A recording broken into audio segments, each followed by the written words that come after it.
ஒவ்வொரு குடும்பத்திற்கும் சுகாதார காப்பீடு என்பது மிகவும் முக்கியமான ஒன்று. காப்பீடு எடுத்தவர்கள் பெரும்பாலும் இந்த விஷயத்தில் கவனமாக இருப்பதில்லை. அதாவது பாலிசியின் பாதுகாப்பு, மருத்துவமனைகளின் நெட்வொர்க் மற்றும் பிரீமியங்கள் குறித்து தெரிந்து கொள்வார்கள். ஆனால் மிக முக்கியமான பகுதியான முன்மொழிவு படிவத்தை விரைவாக முடிக்க நினைக்கிறார்கள். இந்த அலட்சியம் எதிர்காலத்தில் ஒரு பெரிய இழப்புக்கு வழிவகுக்கும். முன்மொழிவு படிவத்தை ஒரு சாதாரண விஷயமாக நீங்கள் நினைக்கக்கூடாது.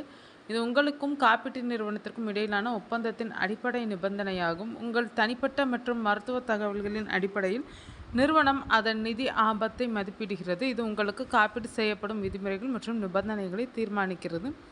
சரியாக நிரப்ப வேண்டும். இந்த படிவத்தை நிரப்பும் போதும் ஏதேனும் தகவல் முழுமையடையாமல் விடப்பட்டாலோ அல்லது தவறாக குறிப்பிடப்பட்டாலோ நெருக்கடி காலங்களில் உரிமைகோரல் நிறுத்தப்படலாம். மருத்துவமனை பில்களை சுமூகமாக செலுத்துவதை உறுதி செய்ய இந்த படிவத்தை முழுமையாக படித்து சரியாக நிரப்ப வேண்டும் என்றும் நிதி ஆலோசகர்கள் அறிவுறுத்துகின்றனர்.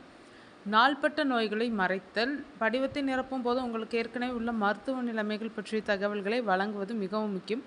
உங்களுக்கு இரத்த அழுத்தம், நீரிழிவு நோய், தைராய்டு, ஆஸ்துமா அல்லது இதய நோய் இருந்தால் அதை தெளிவாக குறிப்பிட வேண்டும். மருந்துகளால் உங்கள் நிலையை நீங்கள் கட்டுப்படுத்தினாலும் அதை குறிப்பிட வேண்டும். உங்கள் மருத்துவ வரலாற்றை மறைப்பது எதிர்காலத்தில் உங்கள் காப்பீட்டு கோரிக்கையை நிராகரிக்க வழிவகுக்கும். கடந்த கால சிகிச்சையின் விவரங்கள். நீங்கள் எப்போதாவது மருத்துவமனையில் அனுமதிக்கப்பட்டிருந்தாலோ அல்லது அறுவை சிகிச்சை செய்திருந்தாலோ நிறுவனத்திற்கு தெரிவிக்க மறக்காதீர்கள். கடந்த ஆண்டுகளின் விஷயங்களை வெளியிடுவது நல்ல யோசனையா என்று மக்கள் அடிக்கடி யோசிப்பார்கள். இருப்பினும் உங்கள் மருத்துவ வரலாற்றின் ஒவ்வொரு அம்சமும் காப்பீட்டு நிறுவனங்களுக்கு முக்கியம். தற்போதைய சிகிச்சைகள் ஏதேனும் இருந்தால் அதை குறிப்பிடுவதும் அவசியம்.